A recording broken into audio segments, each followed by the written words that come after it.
Good afternoon, and thank you for joining us today. My name is Courtney Yocking. I'm with the FNM Regional Growth Alliance, and here today representing the Business Navigator Alliance of Southcentral and Southeastern Illinois.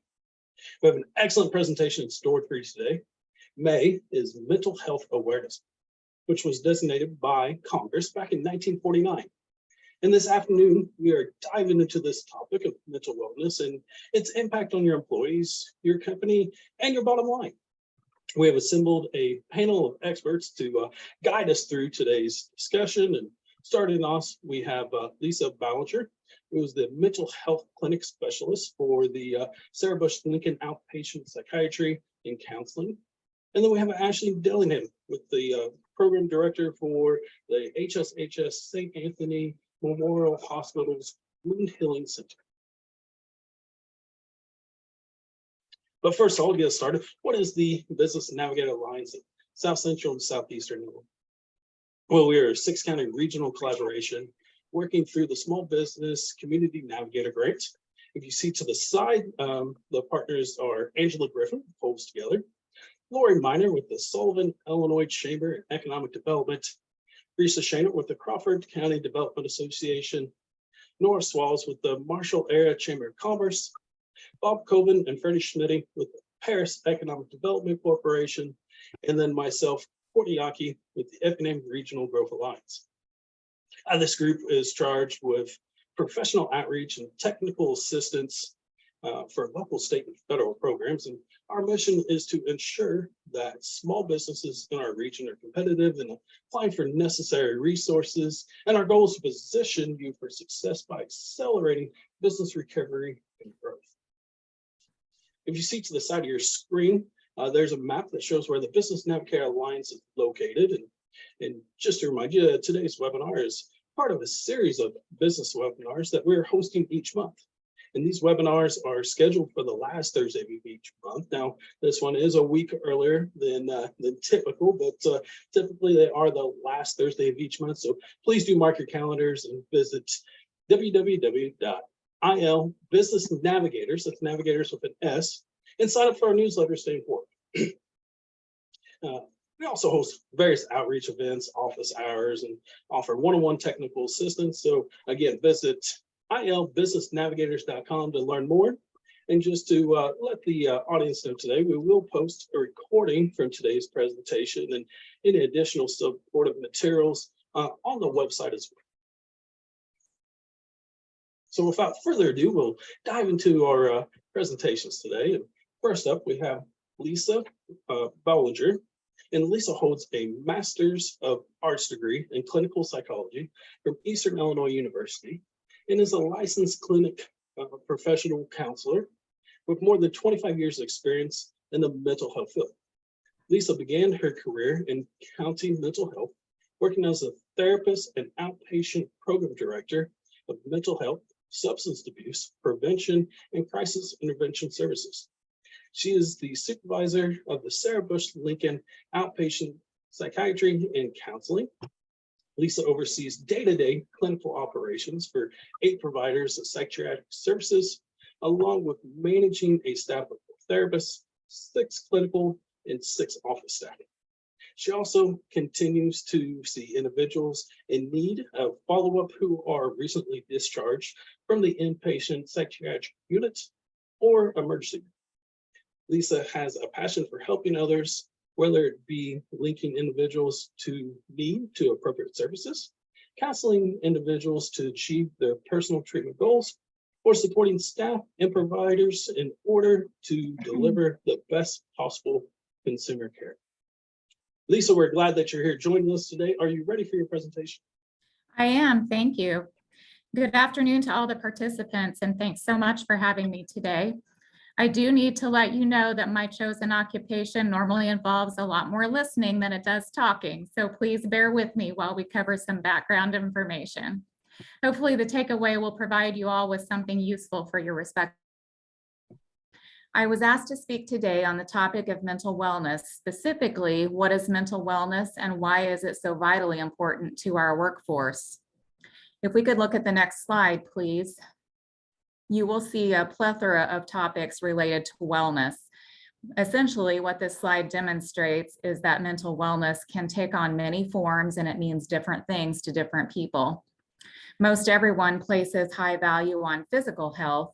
Of course, not many people want to be sick, but oftentimes people downplay or even ignore the importance of mental wellness. What we have learned is that mental wellness is as equally important as physical health. The two often work hand in hand.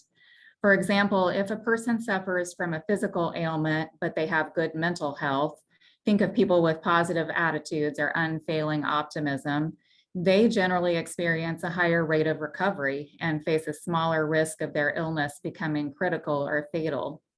By the same token, if a person is very physically fit, but they are in a bad place mentally, their poor mental health can ultimately cause physical health to deteriorate.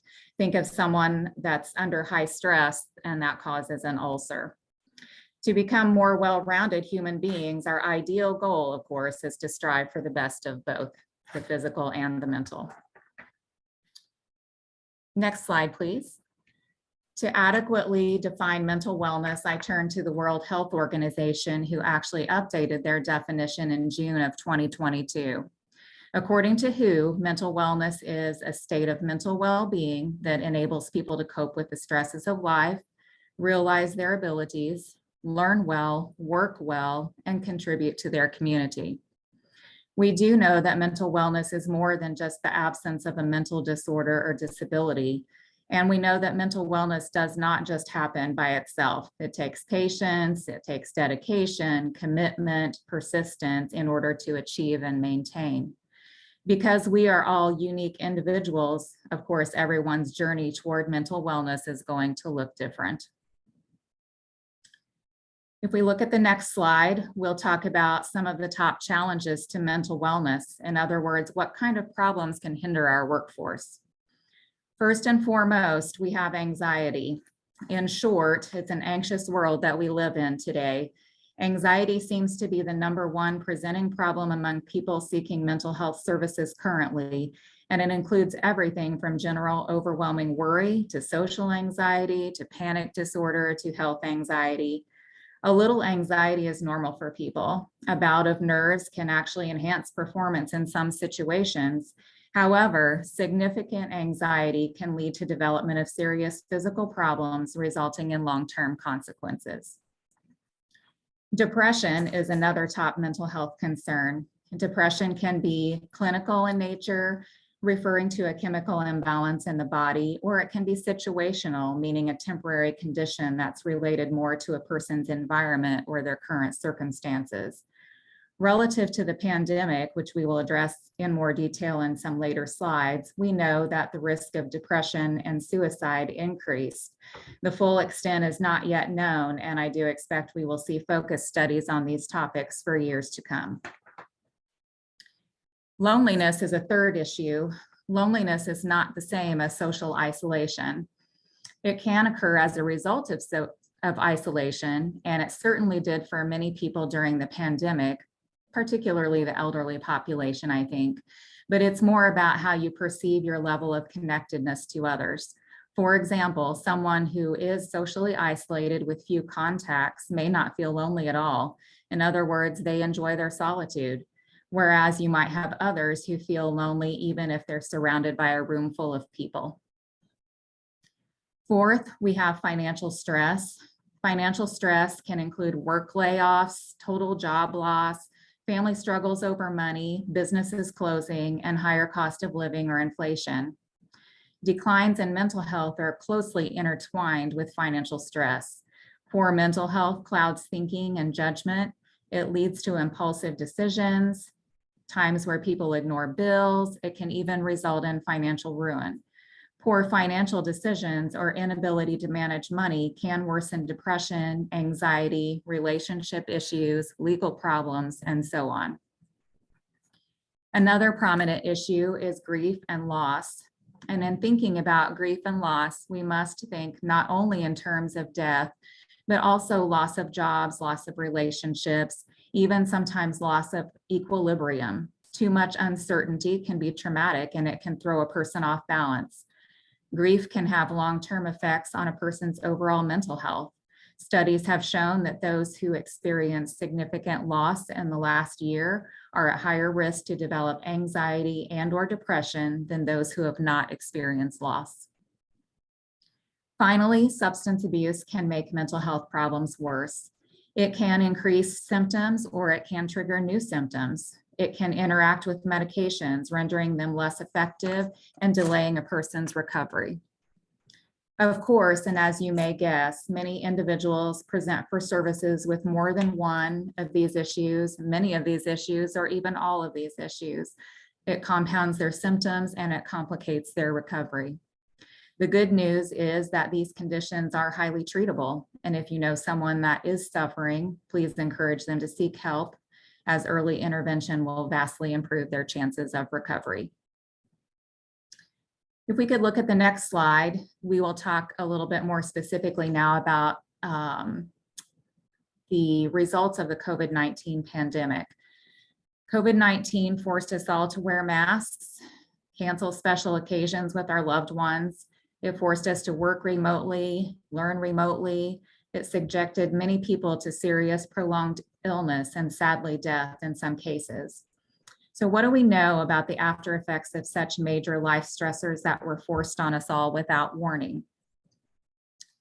Next slide, please.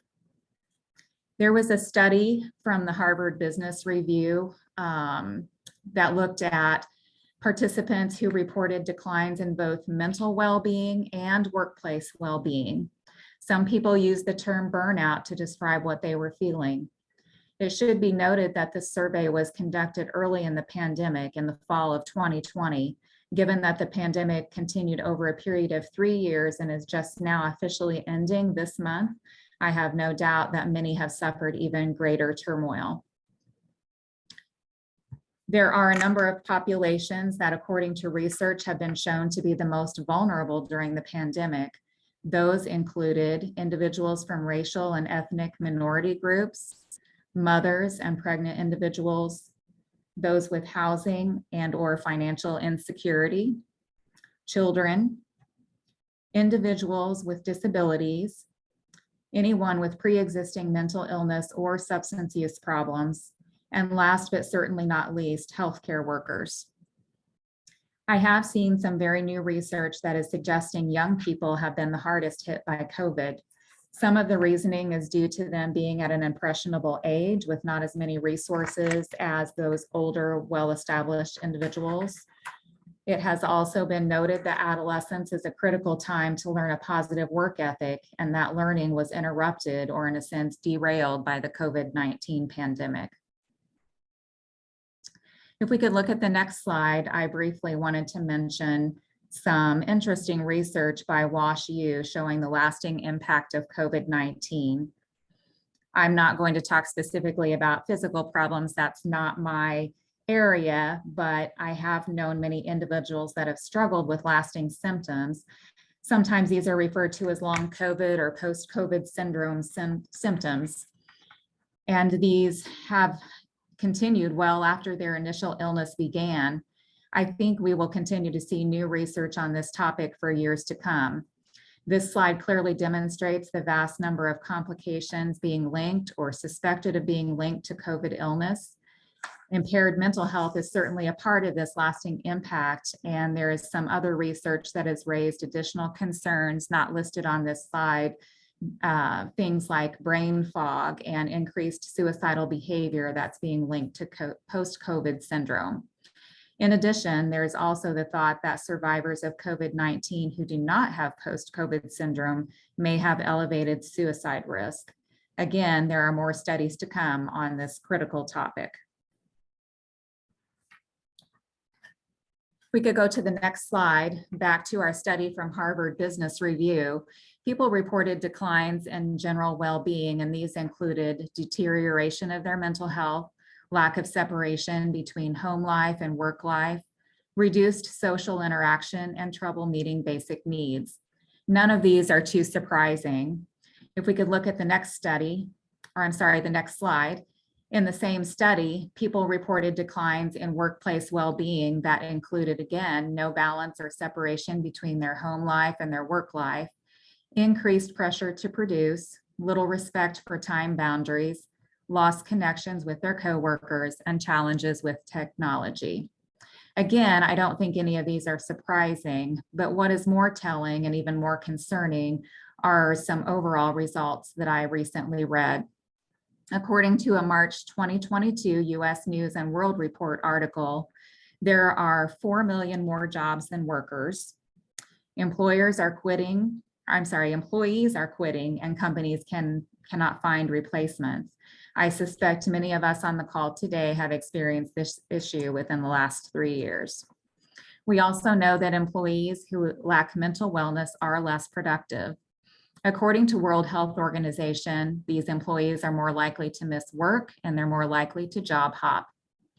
Recent numbers I saw were astounding. According to WHO International, which is worldwide numbers, 12 billion workdays missed annually due to anxiety and depression alone, and this resulted in $1 trillion in lost productivity.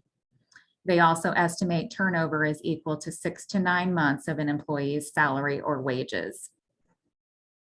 We could go to the next slide. How can we stop this cycle? How can we promote mental wellness and create resilience among our employees? According to workplacementalhealth.org, resilience is a key strategy that helps employees tackle stress, a competitive job market, workplace conflicts, and address challenges on the job. Over half of employees identify work as their #1 stressor, so improving resilience is key. Next slide. Resilient workers can bounce back and perhaps even thrive from major challenges. Resilience leads to improved job satisfaction, happier employees, greater organizational commitment, employee engagement, and increased productivity. Next slide. On a personal level, resilience can lead to improved self-esteem and improved sense of control over life events, greater sense of purpose in life, and improvement in interpersonal relationships. There is little doubt that individuals possessing even some of these qualities will perform better in the workplace on many levels. Think about things like general skills, relationship with coworkers, relationship with supervisors, or even overall attitude, which is often shared both inside and outside of your organization. If we could go to the next slide. In today's world, companies must work harder to find and keep employees. Things like well-rounded benefits, better work-life balance, and fair pay can help prevent worker burnout. However, there are other key items, some of them that carry little to no cost, that can promote resilience and help retain your valuable employees. And so I'm going to talk about a few of these today. First, understand your people. So this is a situation where you want to check in often, get to know them, find out what's important to them, remember the little things about them. Engage leadership. Leaders should be visible, approachable, and they must be good role models. We have to make sure that we are portraying the same positive qualities that we look for in our employees. We should try to create a resilient culture, and from a company standpoint, resilience is knowing how to weather difficulties, changing conditions, or unforeseen circumstances. Cross-train your staff, encourage open and honest dialogue, reduce or eliminate the chances that a letter of resignation can create a crisis in your midst. We can provide resilience training. There is training available through companies that specialize. You can find different online courses. Some of these are free that you can offer to your employees, or you can develop your own and tailor it to your business needs. We should look to improve work environment, things like alternate seating, stand-up desks, workflow adjustments, process improvements. These are all things that are vitally important to our employees. We should encourage autonomy, encourage our employees to become problem solvers. We should reward good work and look for creative ways to do that. We need to provide access to services and supports. So seek out resources, make them available to employees at times and in ways that they can access. We can, to the extent possible, provide flexible schedules. And in doing so, be certain that we are inclusive or fair to all people that might desire such an arrangement. We should be reasonable about work expectations and not expect the impossible. Finally, there are some just overall suggestions, including listen to your employees' ideas and implement what you can. Be honest with them if there's something that you cannot do, maybe due to your organization rules or things like that.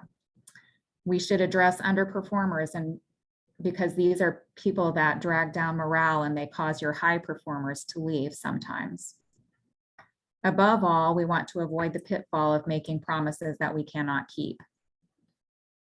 Paying attention to these key areas will help you earn respect and loyalty from your employees, and hopefully these qualities can carry you through the hard times. Next slide. My employer does a really good job in terms of supporting and promoting mental wellness. And I want to talk just briefly about some of the key programs that they offer that are beneficial to our staff. We have a wellness program here that provides blood work annually at no cost for employees and their spouses. That includes extra support for health issues that might need addressed. It includes reduction in insurance premiums for participation. It includes an app that offers points to activities completed and the opportunity to earn prizes. And we also have, in connection with that, the Center for Healthy Living, which is a state-of-the-art area to work out and attend various classes that are offered. We have an employee assistance program, which is administered by my division. This is free counseling for employees and their household family members. They get a certain number of sessions per year. And in addition, we also contract with about 30 companies in the area. Each company chooses their own number of sessions, but it's the same concept. It's free counseling for their employees and household family members. We do rounding, leader engagement, leader development quarterly sessions here. Rounding includes our leaders rounding as well as supervisory rounding at that level. It's very important to stay on top of things that are happening with the staff. And we also have special programs or events. We just celebrated Hospital Week. The organization does employee meals a couple of times a year, holiday gifts, tickets that are made available for first come, first serve, like tickets to sporting events and things of that nature. Next slide. Just a little bit in terms of behavioral health services. So if someone were to enter counseling, and this includes mental health and substance abuse treatment, it is subject to the highest level of privacy. We maintain separate scheduling and record keeping protocols for all of our EAP program. Our organization is accommodating in terms of allowing employees to access the EAP program, even during work hours when necessary. Oftentimes supervisors are very gracious in that respect. And no employer is notified of an employee seeking services unless the employee chooses to do so or unless specifically requested in writing. If we could look at the next slide, just want to say a little bit about stigma. Stigma is a reality that we must mention when thinking about behavioral health services and people accessing help. The National Alliance on Mental Illness, or NAMI, has a current campaign to address stigma. I do think that stigma is improving, but we still see barriers that prevent people from seeking services. Stigma can come from those around you, or it can be internalized. NAMI suggests the following to reduce or eliminate stigma. First, educate yourself and others. Learn more about it. Learn about someone's struggles so that enables you to walk a mile in their shoes, or in other words, feel empathy for someone who is going through a difficult time. Number two, see the person and not the condition. Mental illness is treatable, and individuals who access proper treatment can lead productive and fulfilling lives. And number 3, take action. Support the cause for mental wellness. Encourage those in need to connect with appropriate resources.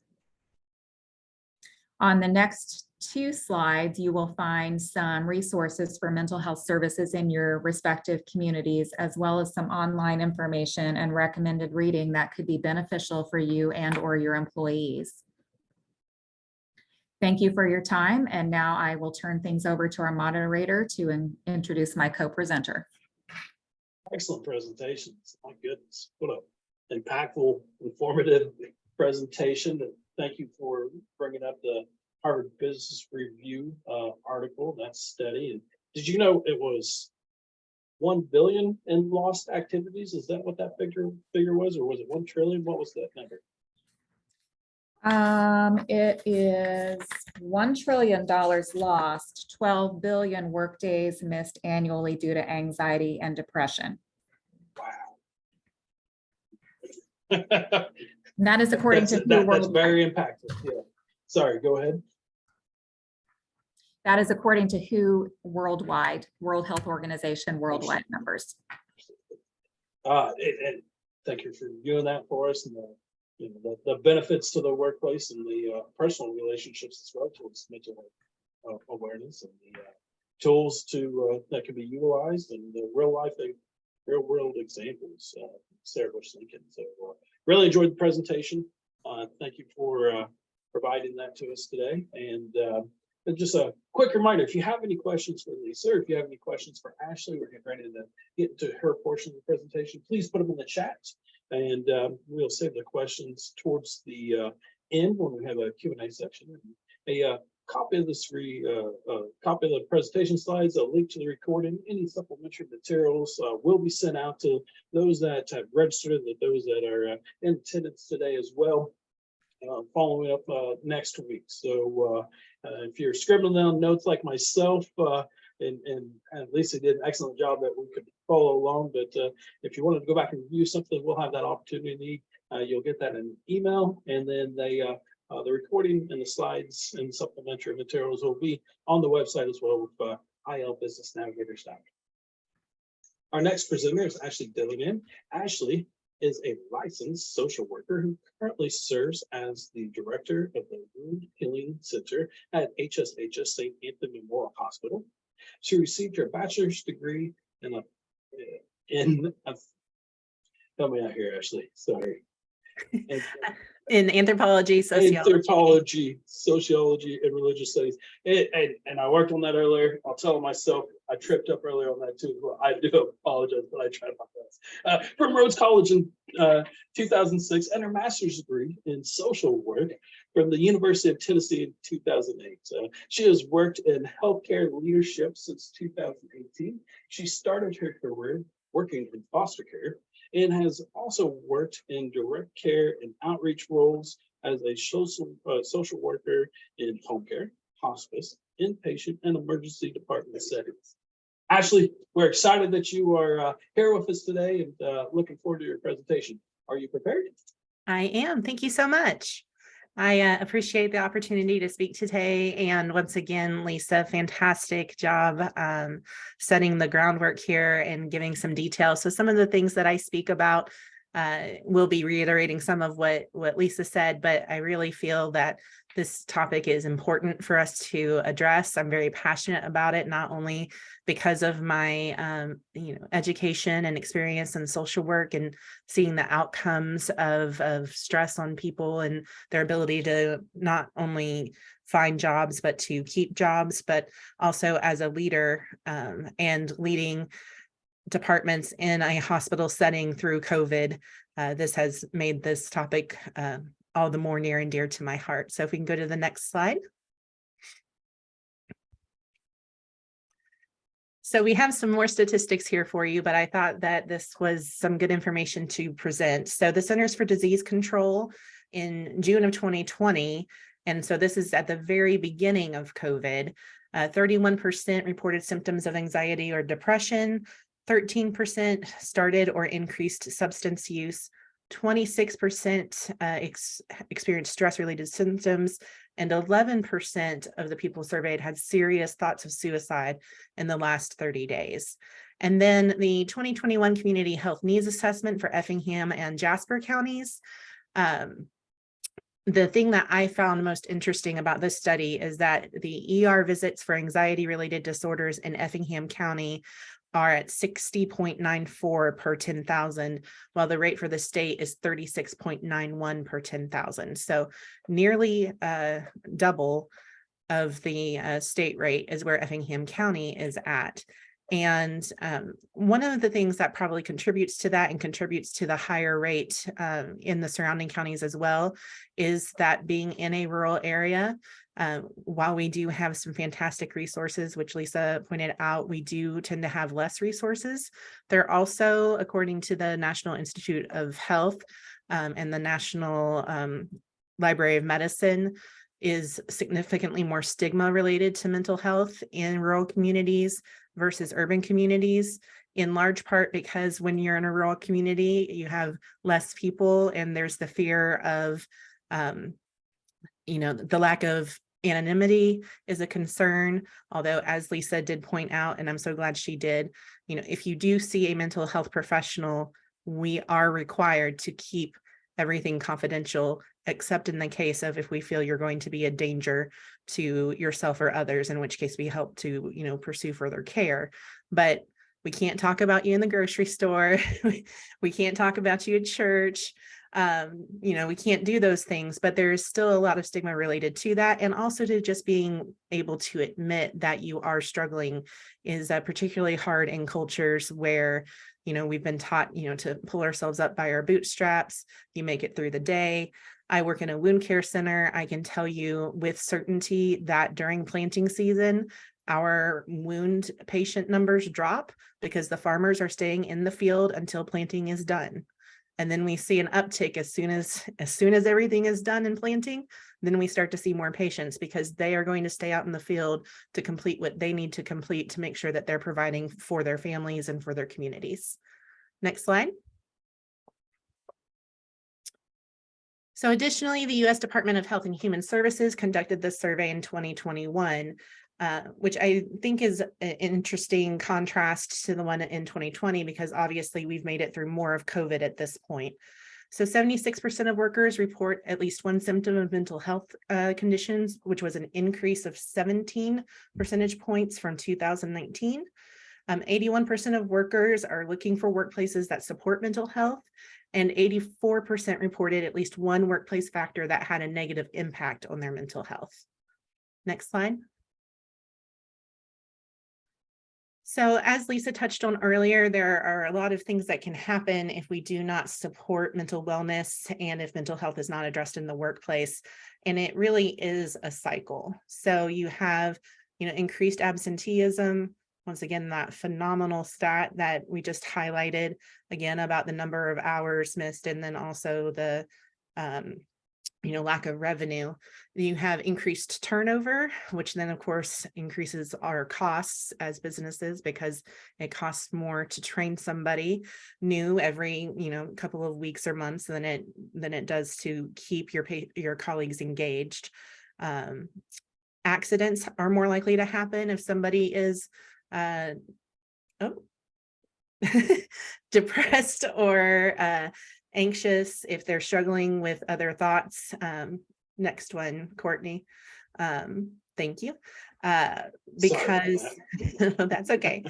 Accidents are more likely to happen if you are struggling with mental health because you tend to be less focused, more distracted at work, less attention to detail.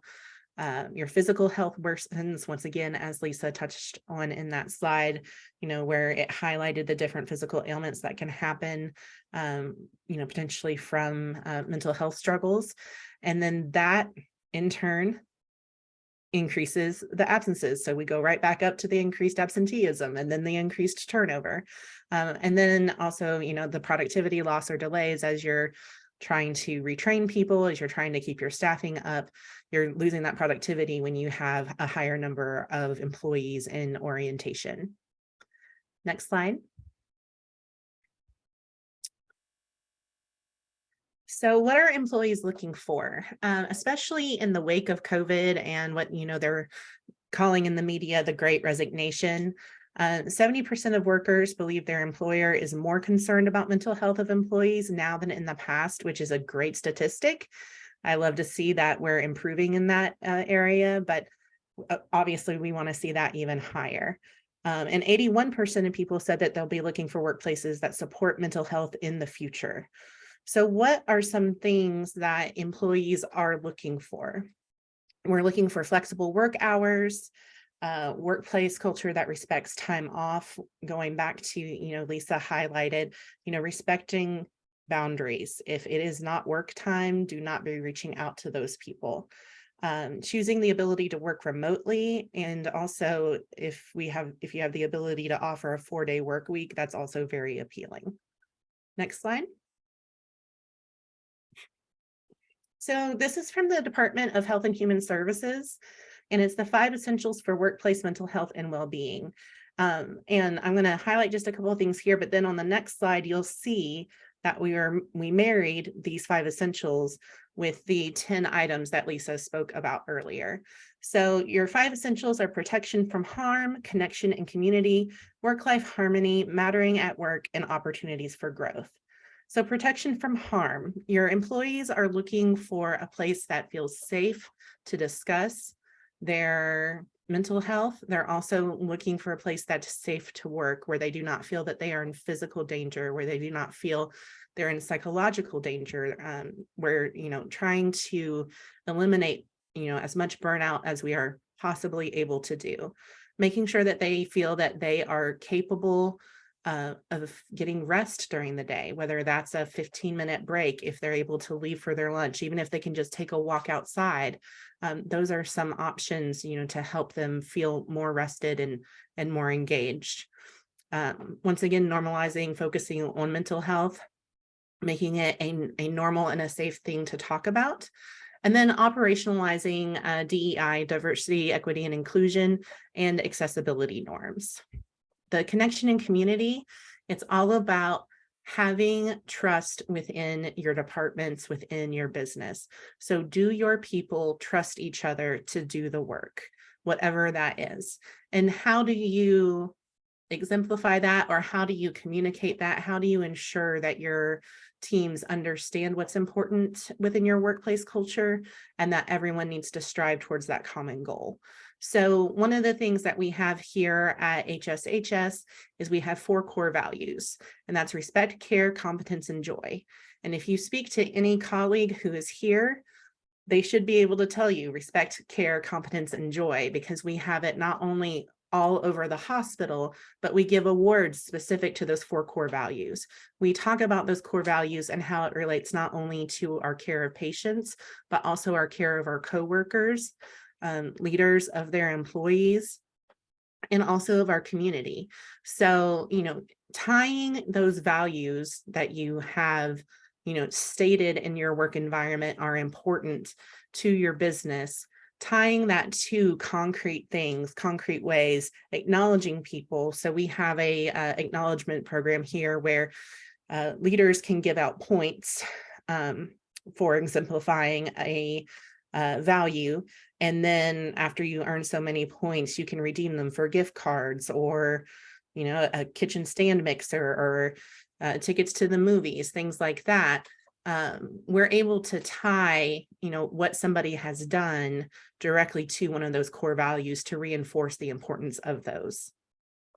Work-life harmony, once again, looking to see if you're able to offer a flexible schedule, increase access to paid leave. I know not only our organization, but other organizations in the wider community have recently increased both parental leave and bereavement leave. Acknowledging that bereavement takes longer than 3 days is, I think, very important. That used to be the standard. Several places are now offering up to 10 days, sometimes up to 2 weeks, or even more flexible time, depending on, the reason for bereavement. So that's something to think about. Also, that parental leave doesn't necessarily only have to be for moms. So making sure that you have paternal leave as well, and also making sure that it includes not just, births, but also adoption. If somebody's a foster parent, if they're getting a new foster placement, those types of things, giving that access is really important to helping people understand that their life outside of work is important. And one of the things that I tell my team is I am passionate about what we do. I'm passionate about healing patients. I want anybody who has a wound to not have that wound anymore so they can get back to living their highest quality of life. With all of that being said, my colleagues are here to work to live, not to live to work. They have families, they have interests outside of here. And if they're able to cultivate that for themselves, then they are better workers when they're here. Mattering at work, engaging your workers in workplace decisions. Once again, building the culture of gratitude and recognition, like I mentioned earlier, and connecting that individual work with the organizational mission. One of the things that I think works really well, if you have the ability, is to have a daily or weekly huddle with your teams. So we actually have a daily safety huddle here where all of the leaders attend, and we review everything going on in the hospital in a pretty brief, it lasts 15 minutes, but we can tell you pretty much anything going on in the hospital and what we need to communicate to our individual teams at the end of that 15 minutes.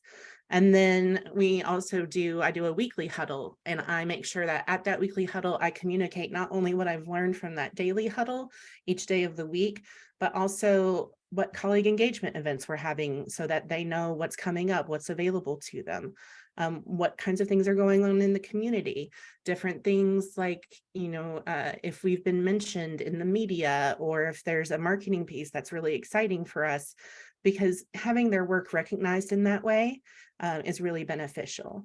The other thing is to ask for feedback. So when I do that weekly huddle, we do a round robin at the end of every weekly huddle, and we go around the room and every person has the opportunity to bring up a question, a concern, a process improvement idea, and we are able to bounce that off of each other and then get consensus, if somebody presents an idea. And then opportunities for growth, making it possible for your team to feel like they can move up in your organization. Even in small organizations where maybe you don't have a ton of positions or a lot of people, are there ways that you can encourage people who have a particular passion or a particular skill, to expand that or to add to the organization where they can use that, and it will increase their engagement and also benefit your end goal with your business. So with that, that's the end of my presentation. If you'll go to the next slide, Courtney, and I think we're going to open it up back to you, Courtney, and go from there. Actually, excellent presentation. Thank you. Thank you, Conway. Loved hearing the statistics, the deeper dive into the data, and thank you for the review of the 5 essentials for the workplace mental health and well-being, and tying that together to HSHS's 4 core values. And loved hearing the daily leadership huddle, and then your weekly huddle. Is that just your department for the weekly huddle, or is there Yes. the day? Okay. Yep. So I do a weekly huddle. We are a very small department, but our nursing units, and I'm guessing it's the same at Sarah Bush. They do 2 daily huddles. So they do a huddle at morning, and then they do a huddle in the evening when night shift comes on. And Lisa also mentioned leader rounding. That is of huge benefit to the colleagues, because seeing their leaders out and about in the department, knowing where they are, knowing that they're there for questions to be answered, or even just that support, is a big deal. Awesome. And thank you for putting up with me too. My sleeve caught the will of the mouse. Dang, if it's not sensitive. So I mean, it shot through your presentation quick. We weren't trying to speed you up. But all right, got a few questions coming in. If you have any questions, please throw them in the chat. There's a Q&A box as well. throw them either or, and we'll do our best to get to your questions. We've got roughly 15 minutes left for the scheduled hour for this, and a lot of good content has been through. You guys have definitely done a thorough job reviewing and running through mental wellness as a whole, and real life examples, and maybe to get the conversation started for the Q&A here, and possibly complementing the marrying of the workplace essentials with the well-being and tools to achieve mental wellness slide that we have on here. What are some concrete examples of how to use these tools and how they can be implemented in the workplace? And Ashley, there again, noted that you mentioned the 4 core values and the huddles, but what are other concrete examples? And Lisa, Ashley, I'd open up. So I think, one of the things that's really helpful is creating a space, if you have the space, where people can go to take a few minutes. If you can create, we have a reflection room here. So it has, it's a quiet room. It's to be used by one individual at a time. There's meditation music in there. There's a chair. There's a yoga mat if you feel compelled to do yoga. There's like little stones you can rub and other tactile things. And we find that to be especially helpful when we've had a particularly difficult case. If we've had a code or a loss of life, things like that. It's really helpful to have that space for our colleagues to be able to go and take 5 or 10 minutes and just take a deep breath and reset themselves so that they feel that they can be the best that they can for, our patients and their fellow colleagues. And Lisa, you had mentioned resilience training. Can you share a little bit about, where maybe people can find that or how they can do that? If people go online and just Google the term, there are a number of different companies that come up, or different avenues that come up. I don't know if I have anything specific with me right now. But also I think just with a little background information and tailoring it to individual businesses, I think if people have the time for that, I know there's not a lot of time these days, but I think that could be highly beneficial. I do live trainings here, but we also have a system here that is on the computer that provides a lot of different trainings. It's a company called HealthStream, I believe, that provides a lot of different trainings. I don't know if you have that at your organization or something similar. Things like that, you can put in custom trainings, or you can get something from the company. So there's a lot of avenues out there. Awesome. And well, speaking towards that, actually, there was a question that came in the chat, so I want to get to that before we dive into the other ones and get to fairway. But can you recap what you said about awarding tickets for prizes or gift cards, and how do they earn those again? Sure. So what we have here is a reward and recognition portal on our intranet for all of HSHS. And you can click into that, and there's actually a couple different ways that people can be recognized. So there's Cheers for Peers, which is not points related, but any person who works in the organization can go on and submit a Cheers for Peers. It gets published on a wall, and it's just a way to shout out your colleagues. So if somebody helped you with a case, if somebody saw that you were struggling carrying, 15 bags in and they helped you, if you see somebody, just really going above and beyond with a patient, then that's a place where that can be posted. For leaders, we call it kudos to colleagues. We get a certain number of points each quarter, and then we're able to dispense those points when we see the core values being acted out. So for example, I had a conversation with a colleague yesterday that I found really beneficial. They brought me some, great feedback on some things going on in the clinic and ways I thought that they could, that we could improve that as a team. So I went on the hub and assigned points to them.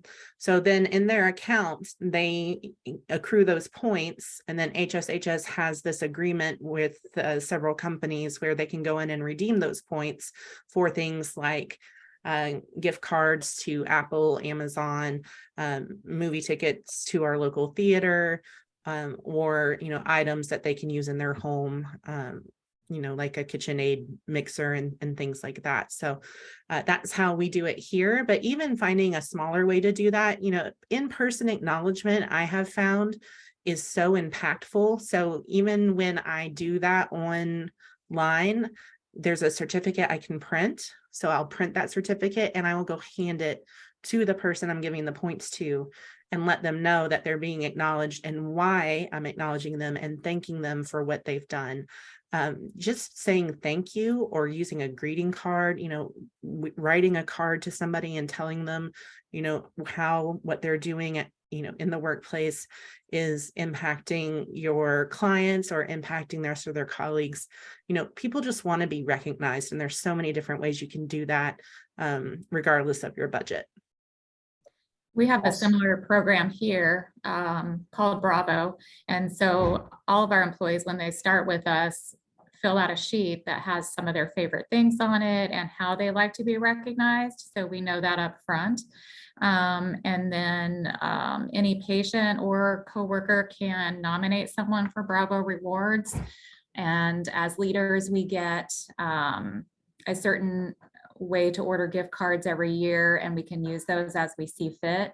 I like to use mine for anniversaries, years of service, basically. So every month I have a sheet that's posted in my clinic that has all the birthdays, all the anniversaries, and all the special dates. And I bring in baked items for the birthday people. We have years of service gift card recognition, and we celebrate all of our special days like Nurses Week or Employee Recognition Day, those type of things.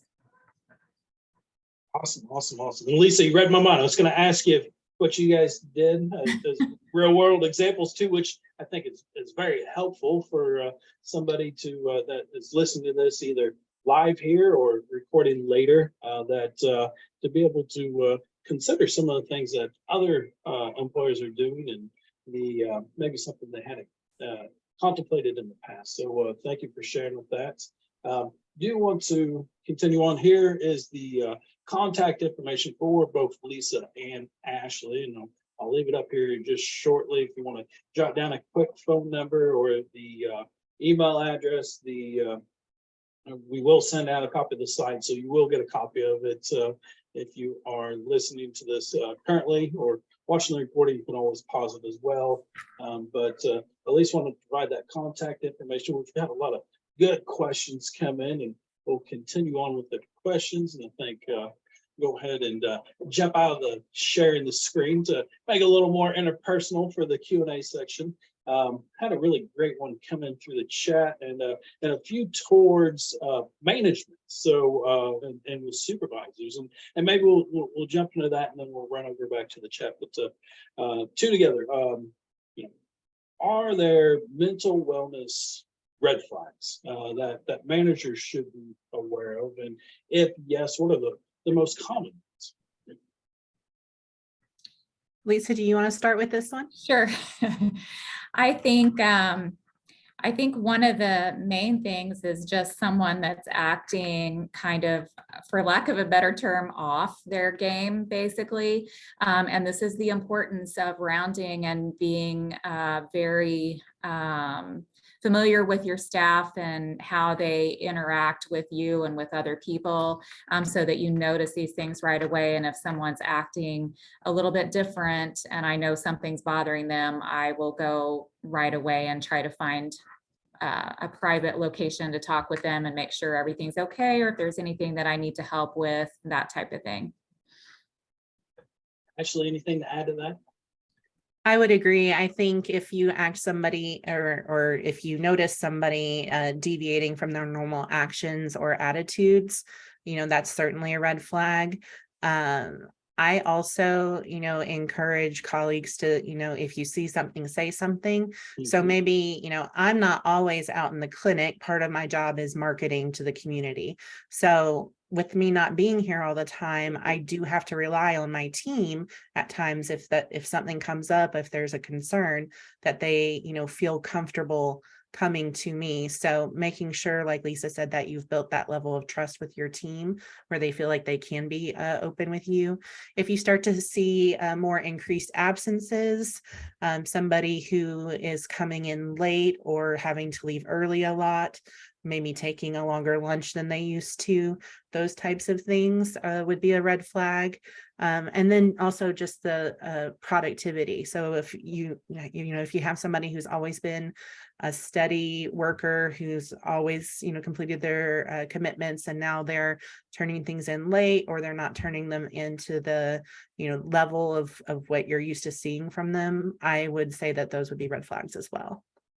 Thank you. Thank you for identifying those. And so most certainly we need to watch out for each other and just be mindful of each other, and not just in the workplace, but out in the community or even at home. And what I gathered from Lisa as well, and I think Ashley you reinforced it, is address things sooner than later as well. And so don't wait. So if you hear something or see something, definitely even if it's not something that's a red flag, at least you're trying, at least you're caring. Which brings into the next question, and I believe Ashley, you had noted this during your presentation a little more, but a little bit, maybe we can elaborate a little more. And you just talked about it on being comfortable with folks to be able to come to you, but how do supervisors or middle management employees deal with what should be considered mental health issues that are brought to them by individuals that report to them? So how should they deal with them? I think that's a great question. Part of that's going to depend on the size of your organization. So something that I recommend, if you're able to have in your organization, is access to an employee assistance program. EAPs are a great resource, and they not only help with mental wellness, but they can offer financial resources and education. And a lot or most of the EAP programs I'm familiar with, you can have up to 6 free counseling sessions for whatever issue you bring with a local, provider. So for example, let's say somebody's going through a divorce and they're struggling, if they connect with the EAP, they can get those 6 free sessions, and they can connect with Lisa's team and get, counseling there, and then figure out the best care plan moving forward and whether or not they need to continue treatment or for how long.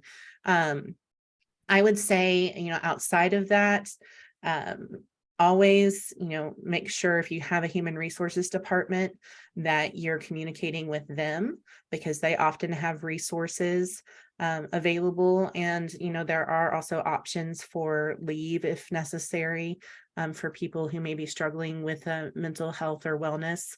And just, creating as comfortable an environment or open an environment as you can with your colleagues. I know we sound like a broken record, but, having the communication with your colleagues where they know they can come to you if they have something going on, and that they feel comfortable sharing with you. Maybe not every detail, but even for somebody to be willing to come to you and just say, hey, I'm having a really hard time. I don't know what to do. Do you know of any resources? And then that also goes back to Lisa's slide of the resources in your community. So here in Effingham County, we have Heartland Human Resources. I know in Coles County, they have LifeLinks. So there are mental health resources out there. It's just knowing about them and educating yourself on those. Awesome. Lisa, I know you'll be able to compliment her, but maybe to expand off of that as well, a question to you. How can ownership and management change the culture of the workplace so that employees know that mental wellness is a thing? I think that, as Ashley mentioned, or alluded to, that we address things very quickly. So, an employee comes to you and you might not be prepared to have that person off for a week or something like that. But in the long run, it can be of huge benefit. You might prevent, a 6-month absence or something if you are able to address that issue immediately. And it really does come down to knowing the resources or knowing the people to contact to get the resources. So I'm always willing for people to give a call or an email, and I will try to link with whatever resources I can find for them. So that's an option, or someone, in your community. But I think to address things very swiftly and in a a caring, empathic manner, that goes a long way for people. And then what about how do you provide mental wellness support in less flexible environments? So a little context behind this question, in the chat it was noted, one of the presenters said nearly everyone has some level of, and most are probably bringing that to the workforce. How do you recommend work environments where people cannot just walk away address providing support or a safe place for their employees? And person thinking in particular about industrial manufacturing environments where people cannot just leave a running machine on a particular bad day, and they might just not come into work. What can be done in these less flexible? So I think one of the things is to be proactive. And I say that because I know that we have a local factory here in town. What they do is, once again, they have huddles at the beginning of their shifts, but during that huddle, they make everybody stretch. They lead them in stretch exercises and then in some deep breathing exercises before they even start their shift. And that has shown, in their organization to improve engagement and also to, reduce the time that people are taking, for mental health issues. I think that the other thing is, once again, knowing your people, knowing, what's important to them, doing, once again, that rounding so that you can connect with them on a personal level. We say all the time in the healthcare setting, patients want to be treated as people, not diagnoses, not a number.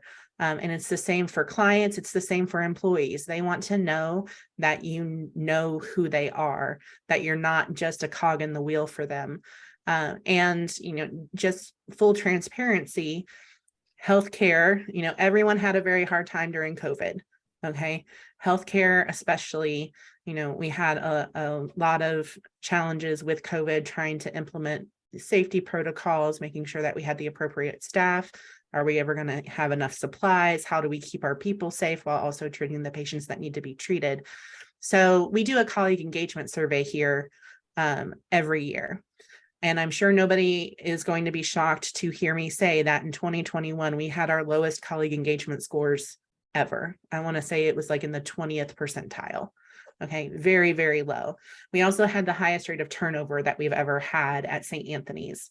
So we had a new system CEO come in, and he came to each hospital, spoke to each leadership team, and he looked at us as leaders and said, you're going to get a colleague engagement survey in 2022, but we're not going to focus on the numbers. What I want you to do is get to know your people, focus on your people, focus on what they need. Tell us what they need. If they need a certain supply, if they think that they can improve a process, if we can do something more efficiently, if they have something going on in their life and we can support them. That's what I want you to get to. So don't focus on the numbers, don't focus on an action plan, just get to know your people. Well, last year, our engagement scores went up to the 74th percentile. Which is a pretty huge jump just from building those connections and, communicating with our people. And we've passed the 1 hour time frame. We are into the 3 o'clock hour, having a great conversation. We'd like to continue. I hope those can continue to join us.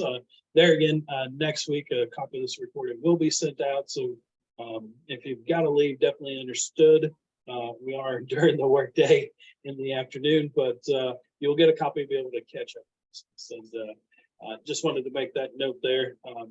Lisa, the next question to you, and I think complements some of the items you touched on there, Ashley, and more minded to the employee, is that have you found that mental wellness, the life-work balance, is becoming a higher priority for individuals, and those that are looking for a job or potentially wanting to change employers? Yes, I think so. I think I was looking at Ashley's slide that she talked about earlier, where they were looking at what employees want employers to offer, and pay wasn't on there. So I think that's really significant for us, in that they're looking for these other ideas, the flexibility in work schedules and different things that we can do to support them. It's not just about the money necessarily. For some it might be, but for many it's not. So I think that's pretty telling. Also, I do, like, if I go by our numbers, we have really high numbers of people seeking services. So again, I think that stigma is reducing in some respects, and people are more maybe open to that idea and getting that type of support. Anything to add, Ashley? I did, and now it just left my brain. I have not had enough caffeine today. No worries. Apparently. Understood. That's okay. And I felt like it was really good too. It was going to just take right off of what Lisa said. So it'll probably come back to me as we talk. Well, let's jump into the last question here. And the last question we'll go to each of them. And this here, think of it as the mental wellness wish list for our region. You know, if you could provide more of just one mental wellness support for South Central and Southeastern Illinois, what resource would you provide? And maybe that's already being provided, you've noted it, but thinking a little bit outside the box too, as well. There's one thing that you wish would materialize. Wouldn't that be? If you can find more people who are willing to go to school for psychiatry and counseling and other things, it truly is a struggle for our areas. You know, because we're more rural, it's you have to find somebody who wants that rural life. When you're competing with places like Chicago, New York City, Los Angeles, you know, the bigger cities, it can be a challenge. So how do we present our area as a place that people want to live and love to live and love to work? So I think that would be, you know, like if you're asking for my ultimate genie in a bottle wish, that's what mine would be. What about you, Lisa? I think I have to agree. I am very blessed that we are fully staffed at the moment, but that's a rarity in this day and age. And we do need more people that are interested in the field, interested in providing those type of services. And it's tough to find those people. So. And Courtney, I did just remember what I was going to say. See, I told Go you. ahead. All right. Something that I recommend if you have not had the opportunity, I know we mentioned resilience training, but I would also encourage you to find training or to get a training on generational differences in the workplace, because the way that Gen Z is approaching finding a job is very different from the way that Gen X approached it. It's very different from the millennial way of approaching things.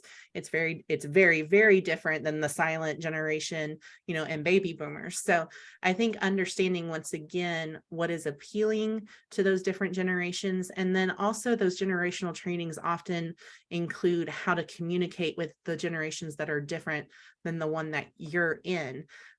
Which is essential to keep your colleagues engaged and to keep them wanting to come to work. So as Lisa mentioned in that previous slide we had, pay was not on that list. It's not that it's not important to people, but in my conversations with Gen Z and even Gen Alpha, I have a 10-year-old daughter, and she's actively looking for a job. She asks everywhere that we go if she can work there. I've had to explain child labor laws to her and that she can't work till she's 15 or 16, but she wants to contribute to society in a meaningful way, which I'm very proud of as her mom. But what are the things that are important to her? She never asks about the pay. She just wants to know if she can work and learn and meet people. And, we've hired quite a few Gen Zers in healthcare because when people get out of nursing school, they tend to be a little bit younger. So how do you offer them opportunities? We offer a weekend option. So if they only, it's great for young people who don't have families. They work Friday, Saturday, Sunday, they get a little extra pay, and then they're off the rest of the week, which is a really nice thing that we're able to offer them. Or are you able to offer some, partially remote work? So even if you can't offer a fully remote position, can you let them work from home 1 or 2 days a week? Heartland Human Services here in Effingham did that. They went to a 4-day work week in person. On the 5th day, they work remotely, and it allows them to catch up on their documentation, make calls to schedule their appointments the following week, or to follow up with patients who maybe need an extra touch. So excellent point. I'm glad that you it come back to you. Definitely good to touch on the generational differences. I mean, we're all different. The communication aspect, what's important to them, and it definitely changes and shifts through those generational stages. So glad you thought of that one. That it come back to you. And then the workforce development, if you will, or even narrow down more to talent pipeline management and the wish list of encouraging more to enter into the industry to help address these issues, to be able to make the workplace a better environment, but then not just the workplace, but assist those with things outside of work and throughout the community or their life. So definitely agree with you there. And we're about 15 minutes past the hour.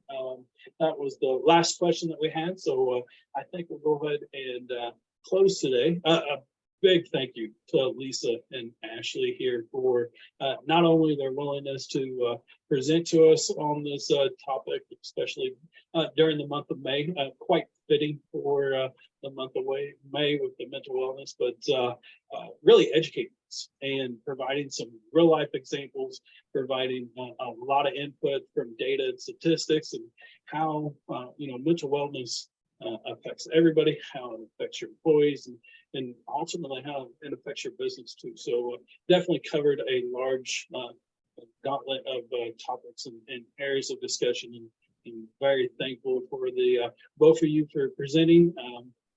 Looking forward into June. Our next webinar will be June 29th. We've been working on a housing one again. So previously, if you stay with us every month, we've done a few housing and residential developments webinars. That's been a topic that people have reached out to us that have showed a lot of interest and continue to build on those. So I think June 29th, the last Thursday of June, we will have a topic towards housing. But until then, hope that you enjoy the end of school if you got kids in school, and the beginning of summer. And very thankful for everybody that joined us today. We hope that you found the presentation informative and have a good rest of your day. Good day. Thank you.